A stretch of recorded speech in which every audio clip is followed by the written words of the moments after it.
नमस्कार मित्रांनो, आपले स्वागत आहे. आजचा हा दिवस काही साधा नाही. आज आहे गणेश जयंती. तो पावन क्षण जो मातेच्या स्नेहातून जन्माला आला, तोच गौरीनंद श्री गणेशाचा हा दिवस भक्तीने मन ओलावून टाकणारा आहे. बाप्पाच्या नामस्मरणाने अंतःकरण शांत करणारा आहे. मित्रांनो, गणेश जन्मात कथा ही वेगळी कथा नाही, तर ती अनुभवण्यासाठी गोष्ट आहे. ही कथा ऐकताना मन आपोआप निर्मळ होते, नकारात्मकता दूर होते आणि आपल्या आयुष्यात बाप्पाच्या मायेची छाया पसरते. म्हणून आज ही कथा ऐकताना डोळे बंद करा, मन शांत करा, कारण आज तुम्ही फक्त कथा ऐकणार नाहीत, बाप्पाची देवी अनुभव ऐकणार आहात. पण कथा सुरू करण्यापूर्वी एक छोटीशी विनंती आहे की या व्हिडिओला लाईक करा आणि या चॅनेलला सबस्क्राईब करा आणि कमेंटमध्ये श्री गणेशाय नमः नक्कीच लिहा. चला तर मग मित्रांनो, आता वेळ झाली आहे त्या पवित्र, भक्तिमय आणि दिव्य प्रवासाला सुरुवात करण्याची. श्री गणेश कैलास पर्वताच्या पवित्र डोंगरांमध्ये भगवान शिव आणि माता पार्वती यांच्या निवासस्थान होते. लग्नानंतर शिव जेव्हा आपल्या तपस्येसाठी आणि भटकंतीतून परत येत असतात, तेव्हा त्यांच्या आजूबाजूला नदी, भोंगे आणि अनेक गणांची गर्दी असते. हे सर्व गण शिवजींचे परमभक्त आणि आज्ञाधारक सेवक होते. माता पार्वतीला त्यांच्यावर प्रेम करत असे, पण त्यांच्या मनात नेहमी एक भावना असे की शिवजींच्या या गणापैकी एकही फक्त तिचा स्वतःचा नाही. माता पार्वतीच्या 2 मैत्रिणी होत्या, जया आणि विजया. एके दिवशी दोन्ही मैत्रिणी पार्वतीजवळ बसून मनातील गोष्टी सांगू लागल्या.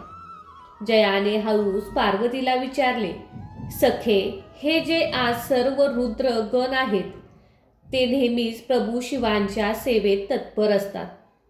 ते आपल्यासोबत राहतात, पण या असंख्य गणांमध्ये एकही असा गण नाही जो फक्त तुझ्या स्वतःचा आहे.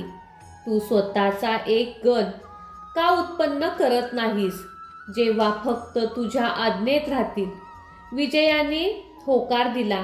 हो देवी, शिवाजींचे गण खूप आहेत, पण तुमच्याकडे स्वतःचा एकही सेवक नाही. मैत्रिणीच्या या बोलण्याने पार्वतीच्या मनात हे शब्द घर करून राहिले आणि ती गंभीर विचारात डुबली. कालांतराने एक घटना घडली. एके दिवशी माता पार्वती स्नान करायला जात होत्या. त्यांनी आपल्या दारावर नंदीला पहारा द्यायला सांगितले. नंतर पार्वती स्नानगृहात गेल्या आणि आपल्या सुगंधी उटण्याने स्नान करू लागल्या. तेवढ्यात भगवान शिव तिथे आले. महादेव आपल्या प्राणप्रिय पत्नीला भेटण्याकरता उत्सुक होते, म्हणून ते थेट आत जाऊ लागले. शिवांना येताना पाहून नंदीला आनंद झाला. आता त्याला त्यांनी थांबवण्याचे धाडस नव्हते. शिव आत गेला आणि त्याच वेळी माता पार्वती वस्त्रहीन अवस्थेत स्नान करत होत्या. अनपेक्षितपणे शिवजींना समोर पाहून पार्वती खूप लज्जित आणि दुःखी झाली. तिने लवकरात लवकर स्वतःला झाकून घेतले आणि शिवजींना थांबायला सांगितले. त्या क्षणी पार्वतीच्या मनात खूप वेदना झाली की नंदी जी आज्ञा पाळली नाही, कारण तो शेवटी शिवजींचा गण होता. तो फक्त शिवजींचीच आज्ञा पाळणार. मैत्रिणी जया विजयांचे बोलणे तिला पुन्हा आठवले. पार्वतीच्या मनात ठरवले की तिला आपण एक विश्वासू सेवक पाहिजे, जो फक्त तिच्यासाठी आणि तिच्या हितासाठी समर्पित असेल. आता तिला याबाबत काही शंका राहिली नाही की असा सेवक तिला स्वतःच तयार करावा लागेल. स्नानानंतर माता पार्वतीने आपल्या शरीराला लावलेली हळद, चंदनाचे उटणे गोळा केले. त्या सुगंधित उटण्याचा प्रत्येक कणात आपल्या ममत्मय कल्पनेने तिने एक बालकाची मूर्ती बनवायला सुरुवात केली. पार्वतीच्या कोमल हाताने हळूवार त्या मातीला जीवनदान देणारा स्पर्श देत होती. एक सड्डूल बालकाचे रूप दिले. मूर्ती तयार झाल्यावर मातेने तिला पहिले बालक खूप सुंदर होते. शुभ लक्षणायुक्त याचे रूप दिव्य तेजाने चमकत होते. जणू त्या स्वतः पार्वतीच्या तेजाचा अंश सामावला होता.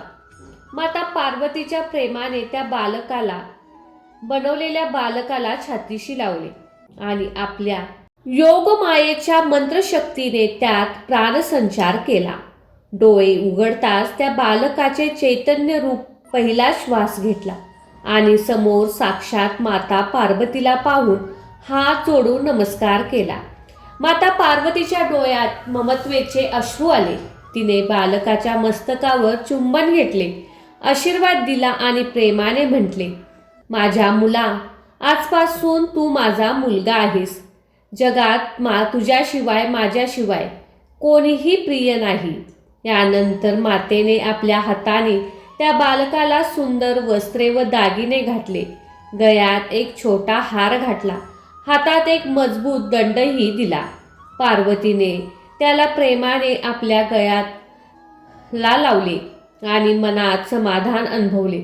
आता तिला तिचा सार्थ अधिकार पुत्र मिळाला होता. काही कालानंतर एके दिवशी माता पार्वती आपल्या मुलाच्या प्रेमाने बोलवले आणि म्हटली, मुला, मी स्नान करायला जात आहे.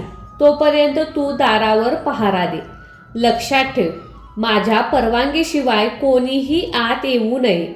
बालकाने छाती डुंबली, मन हलवली आणि दिलेला दंड जमिनीवर टेकून तो पहारेदारी करू लागला.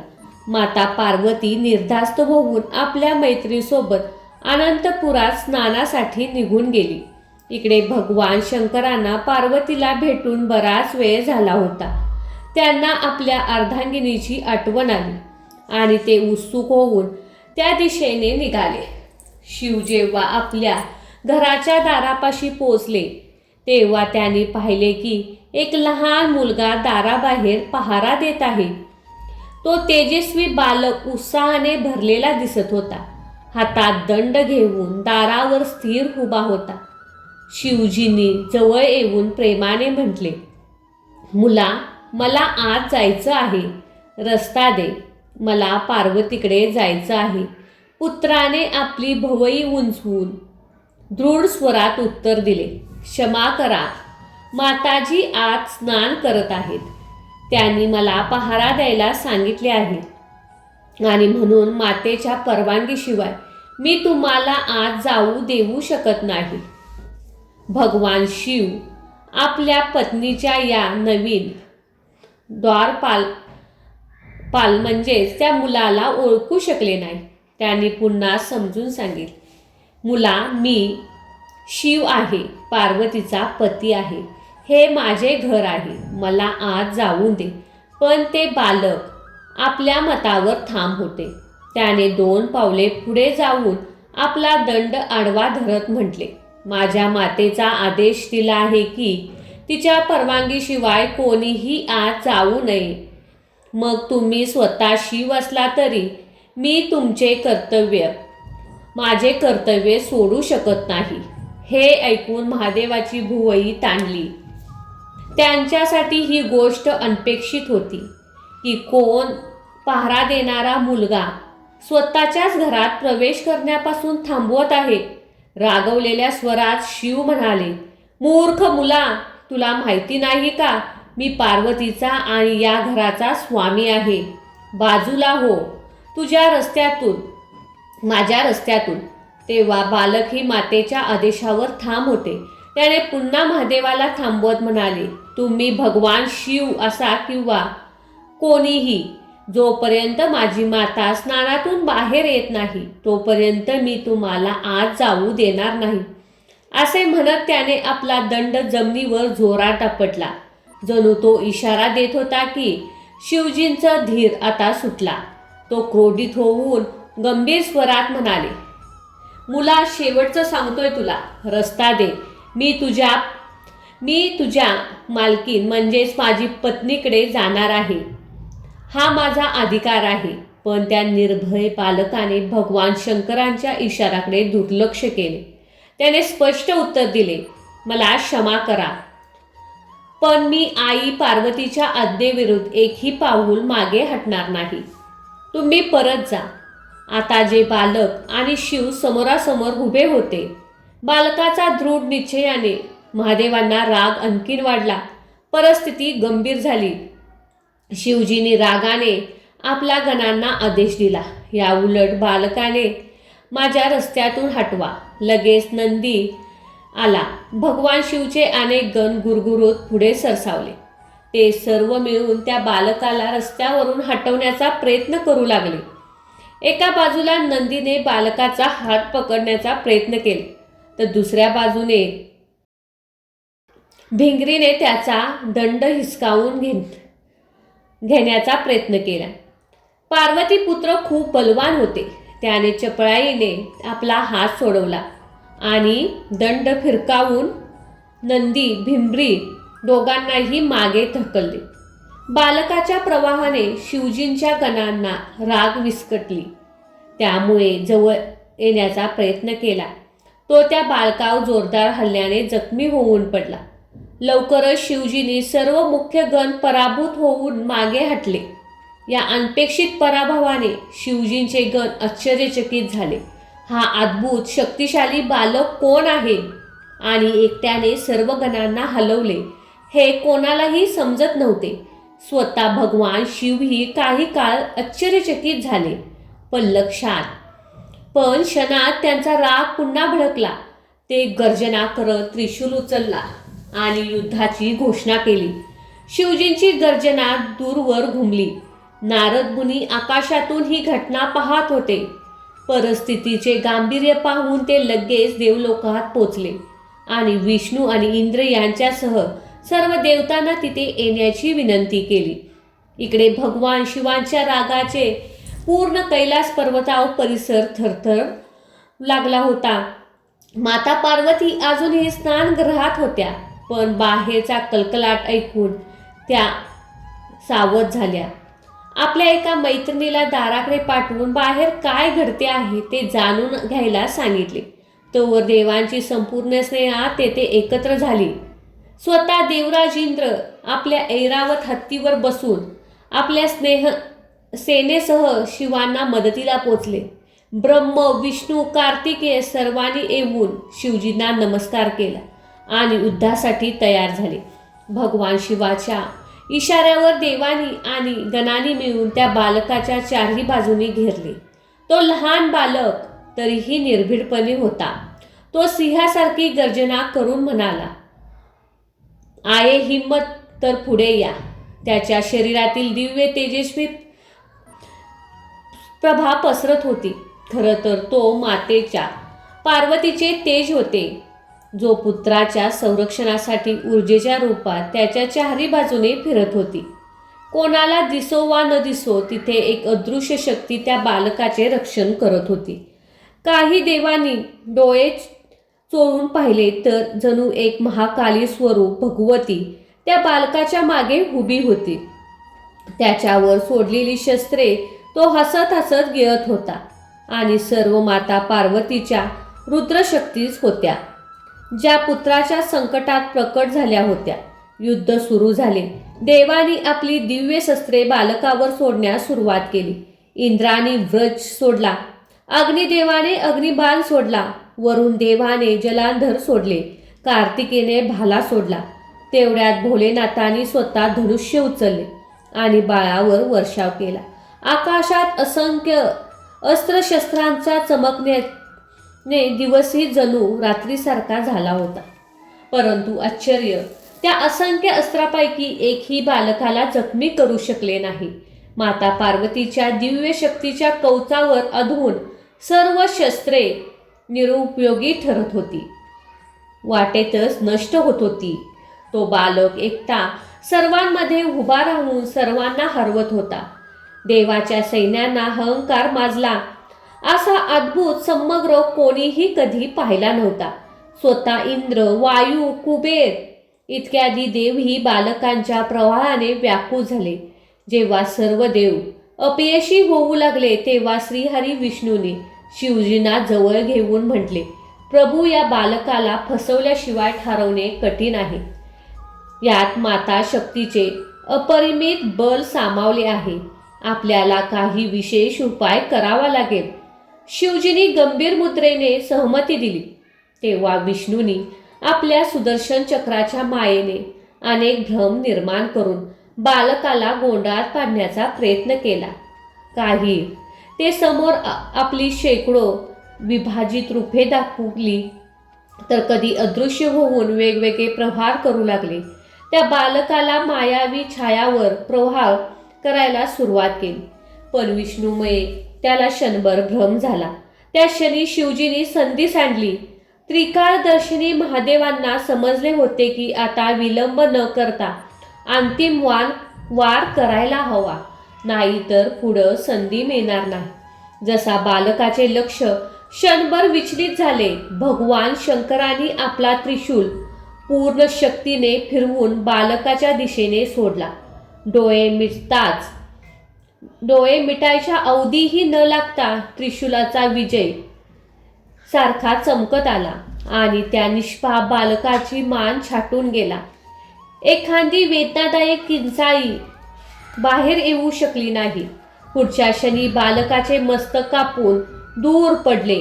त्याचे निष्प्राण शरीर धडकन जमिनीवर पडले आणि त्याच्या शरीरातून रक्ताची धार जमिनीवर वाहू लागली.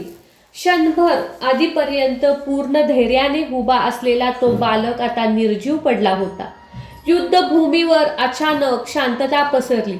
इंद्र आणि सर्व देवगण जिथे होते तिथेच थांबले. शिवजीही गण आश्चर्य आणि भीतीने स्तब्ध झाले. कोणाच्याही तोंडातून एक शब्दही निघत नव्हता. भगवान शिव त्यांच्या पायाजवळ पार्वती पुत्राचे धड निष्प्राण पडले होते आणि काही अंतरावर त्याचे मस्तक रक्ताने भरलेले मातीत उलटे पडले होते. काही क्षणातच ही हंकाराची बातमी माता पार्वतीपर्यंत पोहोचली. जसे तिला कळाले की तिच्या लाडक्या मुलाचा वध झाला आहे, तसे तिच्या पायाखालची जमीन सरकली. पार्वतीने अर्धवस्त्र अवस्थेत भिजलेल्या कपड्यासह स्नानगृहातून बाहेर धावत घेतली. बाहेर आल्यावर तिला ते अदृश्य पाहिले. ते पाहून तिचे डोळे विस्फारले. तिच्या प्रिय पुत्राचे शरीरापासून वेगळे होऊन दूर पडले होते आणि तिचे शरीर निष्प्राण जमिनीवर पडले होते. सर्वत्र रक्त पसरले होते आणि स्तब्ध शांतता पसरली होती. त्या क्षणी माता पार्वतीच्या हृदयात जणू वज्रपात झाला. पार्वती विलाप करत आपल्या मुलाचे शरीर जवळ घेत जमिनीवर बसली आणि त्याचे रक्ताबंब शरीर मांडीवर घेऊन आक्रोश करू लागली. ती शुद्ध हरपल्यासारखी रडत होती. हाय, माझ्या बाळाचे हे काय झाले? कोणी माझ्या निर्दोष मुलाला मारले? तिची करुणा आक्रोशाने त्रिलोक्यात एकच शोक तरंगत पसरला. सृष्टीची आदिशक्ती एका असहाय्य दुःखात जात होती. बघता बघता पार्वतीच्या दुःखाने भयान रूप घेतले. तिच्या डोळ्यातील करुणेचे अश्रू आता धगधगत्या अंगारासारखे बदलू लागले. रडणारी बिलगणारी पार्वती अचानक स्थिर झाली. तिने मुलाचा मृतदेह हलका जमिनीवर ठेवला आणि गंभीर स्वरात म्हणाली, माझ्या बाळा, आता तुझे मारेकऱ्यांचा नाश करून मी थांबेन. यानंतर माता उभ्या राहिल्या. आता तिच्या डोळ्यात अथांग रागाचा महापूर उमटत होता. तिच्या तोंडातून एकही शब्द बाहेर पडत नाही, पण तिचे प्रत्येक रोमकणातून विनाशाची ऊर्जा बाहेर पडू लागली. क्षणार्धात सर्व दिशा लाल तेजस्वी भरून गेल्या. पार्वतीने रागाने थरथरत आपला तिसरा डोळा उघडला आणि भयानक गर्जना केली. त्या क्षणी तिथे असंख्य देवी रूप प्रकट होऊ लागले.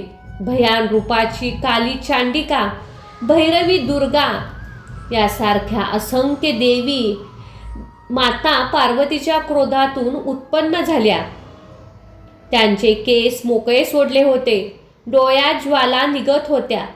दात तीक्ष्ण होते. कोणी हातात तलवार आणि त्रिशूल घेतले होते, तर कोणी अग्नीच्या ज्वालांनी वेढलेल्या होत्या.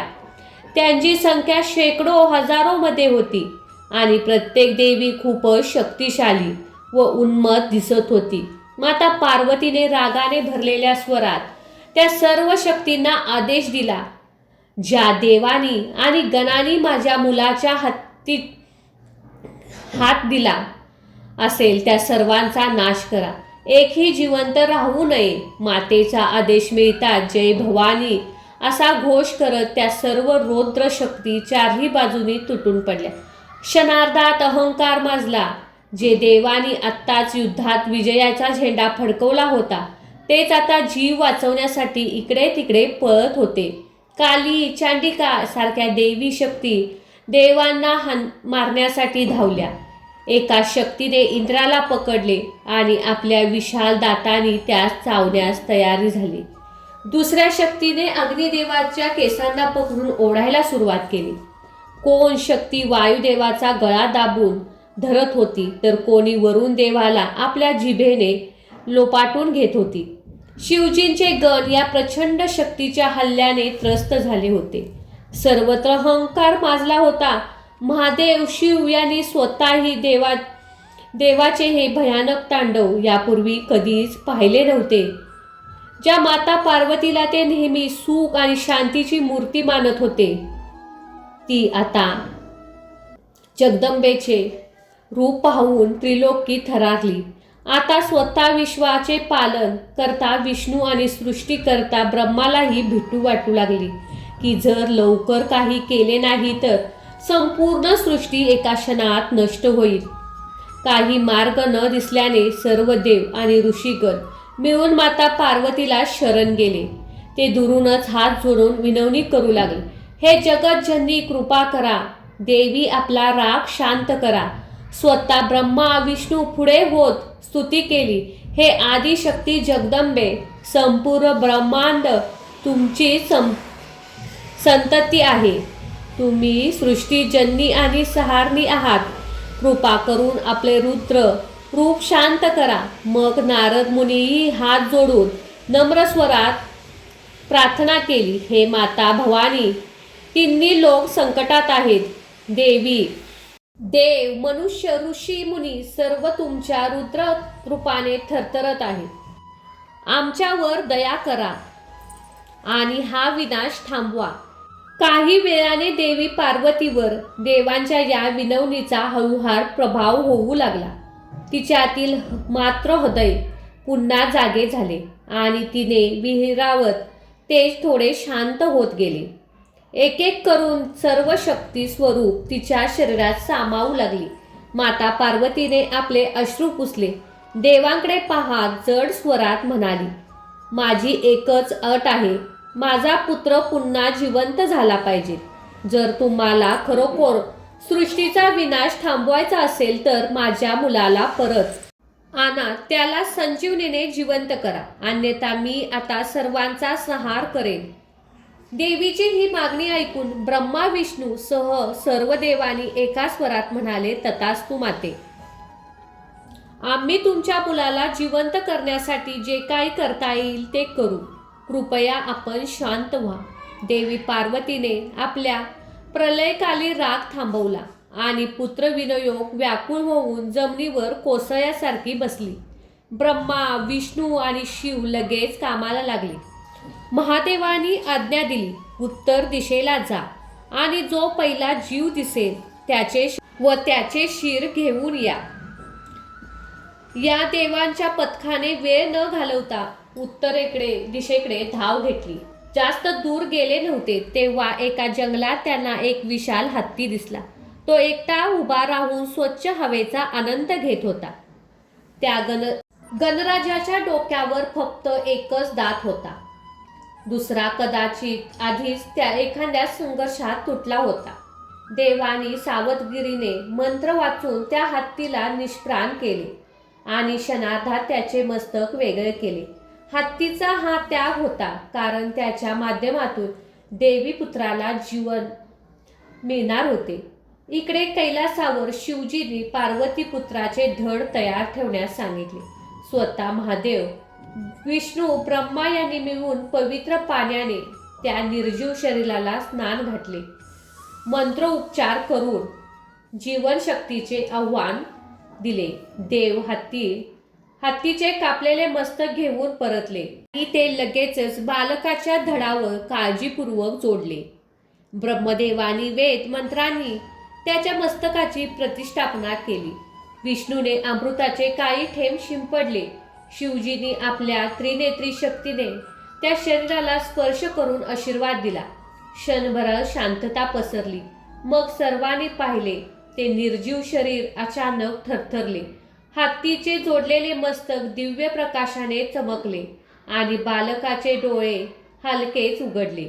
माता पार्वतीने जवळच अशा शंकेच्या मनस्थितीत थरथरत उभी होती. ते पाहून ती आनंदाने भरून गेली. तिने जय गणेश असा उद्धार करत धावत जाऊन आपल्या नवजीवित पुत्राला मिठी मारली. मातेचे हृदय आनंद अश्रूंनी ओथंबून गेले. आता त्या बालकाचे रूप बदलले होते. त्याचे शरीर मानवी बालकाचे होते, पण मुख हत्तीचे होते. लांब सोंड आणि मोठ्या पंखासारख्या कानासह हत्तीच्या चेहऱ्यावर त्या बालकाचे भोळेपण दिसत होते. तो गजमुख पाहून तिथे उभे असलेल्या देव विस्मयित झाले आणि त्याच वेळी आनंदित झाले, कारण मोठे संकट टळले होते. पार्वतीने भावविभोर होऊन आपल्या पुत्राच्या कपाळावर प्रेमाने सिंदूर लावले. आशीर्वाद देत म्हणाली, माझ्या बाळा, तू नेहमी सिंदुराने सुशोभित राहशील. जगभरातील लोक तुला प्रसन्न करण्यासाठी तुझ्या अंगावर सिंदूर अर्पण करतील. तुझ्यासोबत नेहमी सिद्धी आणि बुद्धी असेल. तू सर्व विघ्नांचा नाश करणारा विघ्नहर्ता बनशील. तेवढ्यात भगवान शंकरी पुढे आली. त्यांनी बालकाच्या डोक्यावरून हात ठेवून कोमल स्वरात म्हटले, तू माझा पुत्र आहेस आणि आत्तापासून सर्व गणांचा प्रमुख अधिपती होशील. तुझे नाव गणेश असेल, म्हणजेच गणांचा ईश. विष्णू आणि ब्रह्मानेही आनंदाने बालकांना आशीर्वाद दिला. ते म्हणाले, इतर देवतेंची पूजा नंतर होईल, परंतु सर्वप्रथम तुझी पूजा होईल. तू बुद्धी आणि समृद्धीचा दाता होशील. सर्व लोक कोणत्याही कार्याची सुरुवात करण्यापूर्वी तुझे आवाहन करतील. तू प्रथम पूजनीय म्हणून ओळखला जाशील. तुझ्या वंदनेशिवाय कोणतेही शुभकार्य संपन्न होणार नाही. हे सर्व ऐकून देव आणि ऋषीमुनींनी बालकाचा जयघोष केला. जय गणेश, जय गणपती. देव स्वर्गातून फुलांचा वर्षाव होऊ लागली. सगळीकडे नगारे वाजू लागले. अप्सरा आनंदात नृत्य करू लागल्या. चारही बाजूनी आनंद पसरलेल्या देवी पार्वती आपल्या मुलाला गणेशाला कुशीत घेतला. भगवान शिवाकडे कृतज्ञ नजरेने पाहिले. शिवजींनी पार्वतीकडे आश्वासक नजरेने पाहिले. जणू ती म्हणत होती की आता हा बालक नेहमी सुरक्षित राहील. माता, पिता आणि सर्व देवगणांच्या प्रेमाने तो बालक हळूहळू हसत होता. अशा प्रकारे भगवान गणेशांचा जन्म झाला. माता पार्वतीचे असीम प्रेम आणि शिवजींचा गौरव प्राप्त झाला. संपूर्ण जगाने त्यांना प्रथम पूजनीय देव म्हणून वंदन केले. तेव्हापासून कोणत्याही मंगल कार्याची किंवा पूजेची सुरुवात ही श्री गणेशाच्या स्मरणाने होते, पूजेने होऊ लागली. गणपती बाप्पा आपल्या सर्व भक्तांची विघ्ने दूर करतात आणि बुद्धी तसेच सिद्धी प्रदान करतात. त्याचबरोबर मागी गणेश जयंतीला अशीही एक कथा आहे. पुरातन काळातील कथा आहे. गौड प्रांतात रुद्रकेतू आणि शारदा नावाच्या दाम्पत्याला जुळी अपत्य झाली. त्यांनी त्यांची नावे देवांतक आणि नरांतक अशी ठेवली. देववर्षी नारदांनी या दोघांना शिवपंचाक्षरी मंत्रासह उद्देश करून तप करायला लावले. त्यांना वरदान रूपात श्री ब्रह्मदेव प्रसन्न झाले आणि त्यांना अमरत्व द्यावे असा वर भेटला. आता असा वर मिळाल्यामुळे जणू आपण अमर झालो या भावनेने त्यांनी राक्षस वृत्ती झाली. त्यांनी जगाला खूप त्रास देऊ लागली. त्यांनी सर्वांना त्रास द्यायला सुरुवात केली. त्यांनी आपले राज्य त्रिपुरावरती स्थापन करण्यास सुरुवात केली. देवदेवतांना देखील त्यांनी सळोकी पळू करून सोडले. सर्व देवतांना अरण्यात लपवून बसवले. मग त्यांनी देवता आहाररूप अज्ञाचा विनाश सुरू केला. देवतांना उपवास घडू लागले आणि त्यांच्या या दुःखाने सर्वाधिक व्यथित झाली. ती देवमाता आदिती, तिला सर्वांनी होणारी अवस्था सहन झाली नाही. ती कश्यप ऋषीकडे गेली. श्री कश्यपासमोर तिने आपली व्यथा मांडली आणि तेव्हा त्यांनी मातेला गणेश रूपाची उपासना करण्यास सांगितली. त्याप्रमाणे मातेने कठोर तप केले आणि तिच्या तपावरती प्रसन्न होऊन श्री गणेशांनी दर्शन दिले आणि पुत्ररूपात तिच्या आश्रमामध्ये येण्यास तिला वचन दिले. इकडे देवांतक नरांतकाच्या अत्याचाराने त्रस्त झालेल्या देवतांनाही अंतिम उपाय रूपाने श्री गणेशाची आराधना करायला सुरुवात केली आणि या सगळ्यांच्या हाकेला धावून माघ शुक्ल चतुर्थीला काश्यपग्रही श्री भगवान विनायक रूपात अवतरले. श्री विनायकाच्या उपनयन प्रसंगी अनेक देवतांनी त्यांना भेट रूपात वस्त्रे शस्त्रे दिली आणि पाहता उपनय तर शास्त्र अभ्यासाचा आरंभ. मग शस्त्रे का दिली तर जोवर शस्त्र आणि शास्त्र यांचा समन्वय होत नाही तोवर देवांत नरांतक या वृत्तीचा विनाश होणे शक्य नव्हते. त्यानंतर श्री गणेशांनी या दोन्ही राक्षसाचा विनाश केला आणि त्याच वेळी देवतांना सुटकेचा श्वास मिळाला. अजून एक कथा, गंधर्व कथा. ही अशी रोमांचक कथा. गंधर्वाचे राजे हा आणि हुहू हे कश्यप आश्रमात आले. बालरूपातील विनायक तिथे खेळत होते. या गंधर्वाची पंचायत पूजा आरंभली. श्री गणेश, विष्णू, श्री शंकर, श्रीदेवी आणि सूर्यदेव या पाचही देवताने नियमित पूजन करण्यास पंचायतन पूजन केले म्हणतात. याचे मूळ कारण सगळ्या मार्गांचा समन्वय असतो. मात्र पाचही पूजा करताना त्यांना वेळोवेळी मागण्या आणि त्यांची पाचांची पूजा करतो याचा अभिमान आणि पुढे जाऊन अहंकार वाटणाऱ्या गंधर्वांना श्री विनायकाने धडा शिकवला. श्री विनायकांनी त्या पाचही मूर्ती गिळून टाकल्या. मग आकाव तांडव करणाऱ्या गंधर्वाने स्वतःच पाचही रूपात दर्शन दिले. सगळे काही मोरयाचेच आहे असे समजून सांगणारी ही मोरया कृती होती. आणखीन एक कथा पाहूया. काशी राज्याच्या मुलाच्या विवाहाच्या निमित्ताने श्री विनायक काशी नगरात गेले. आपल्या लीलाने तिथे सगळ्या गावकऱ्यांना लळा लावला. त्यामुळे तिथे सगळ्यांना वाटू लागले की श्री विनायक आपल्या घरी यावे. हा आग्रह खूपच वाढला आणि मग एके दिवशी श्री विनायकांनी त्यांना सगळ्यांना सांगितले की उद्या आम्ही सगळ्यांच्या घरी येऊ. ही बातमी सगळ्या गावात पोचली. त्या गावाबाहेर एक झोपडीत राहणारे महर्षी शुक्ल आणि देवी विद्रिमा नावाच्या दाम्पत्याला ही बातमी कळाली. त्यांनी आनंदाला तर खूपच झाला, पण काय करावे हे देखील त्यांना कळाले नव्हते. कारण त्यांची परिस्थिती खूप दरिद्री होती. कारण जेव्हा देव आपल्या घरी येणार तेव्हा त्यांच्या स्वागतासाठी तर आपल्याकडे काहीच नाही. आपण त्यांचे स्वागत कसे करणार? आपण त्यांना काही खाऊ घालणार? या चिंतेने ते व्यथित झाले. पण त्यांची पत्नी मात्र हुशार होती. तिने आपल्या घरात जे आहे त्यातील स्वतः स्वागताची तयारी सुरू झाली. तिने राखीने रांगोळी, दभीने ध्वजा, फुलाने आसन तयार केले. आता प्रश्न होता की खायला काय देणार. शेवटी त्यांनी भिक्षा मागितली. मिळेल त्या सर्व पीठ करून लॅप्सी तयार केली. दुसऱ्या दिवशी राजवैभवाने स्वागत करणाऱ्या सगळ्यांना सोडून देव शुक्लाच्या झोपडीत गेले. देव वैभवाचा नाही तर भावनेचा भुकवलेला असतो ही सांगणारी ही कथा विनायक अवताराची वैभवशाली कथा आहे. मागी गणेश जयंतीला विनायक चतुर्थी, तिलकुंड चतुर्थी असे म्हणतात.